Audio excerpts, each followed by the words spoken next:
চাঁদপুরে জাতীয় দলের সাবেক খেলোয়াড়দের অংশগ্রহণে প্রীতি ফুটবল ম্যাচ অনুষ্ঠিত হয়েছে। মঙ্গলবার বিকেলে চাঁদপুর স্টেডিয়াম মাঠে আয়োজিত এই খেলায় ঢাকার মিরপুর সোনালী অতীত ক্লাব চাঁদপুর সোনালী অতীত ক্লাবকে 2-1 গোলে পরাজিত করে বিজয়ী হয়।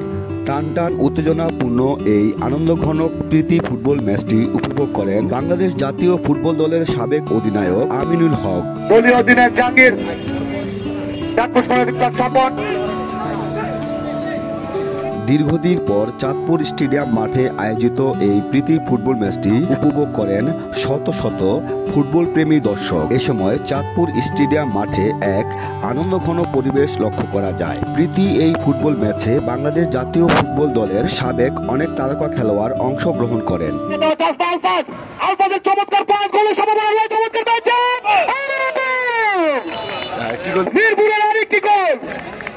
আক্রমণের জন্য কোথাচ্ছেন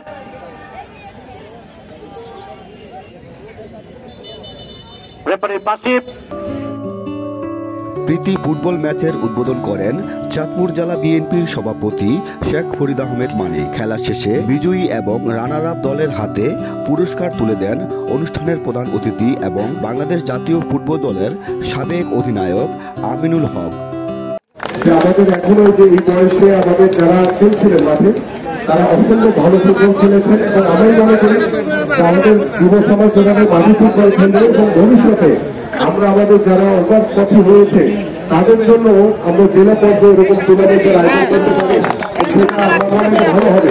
হিসেবে চিন্তা করেছি যে আমরা প্রত্যেকটি জেলায় জেলায় যদি আমরা অবাধপথী যারা রয়েছে তাদেরকে যদি আমরা একটু টুর্নামেন্ট করি তাহলে এই খেলা ছেড়ে দেওয়ার পরও যারা অনেক সময় মাঠে খেলতে চায় সেই সুযোগটি যদি আমরা করে দিতে পারি, আমার মনে হয় এটি একটি খুব ভালো একটি উদ্যোগ হবে এবং সেই উদ্যোগটা আশা করি যে আমরা শুরু করবো।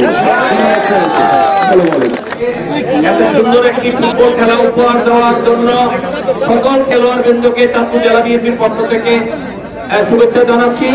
সাথে সাথে আমিনুলকেও শুভেচ্ছা জানাচ্ছি যে সে চাঁদপুরে এই সোনালী অতীতের খেলা দেখার জন্য আসলে সে খেলতে এসেছিল, তো তার অসুস্থতার কারণে সে খেলতে পারেনি। আমরা এই জায়গাটাতে মিস করেছি, কিন্তু ভবিষ্যতে আমাদের মাঝে আবার আমিনুল এসে আবার খেলবে এই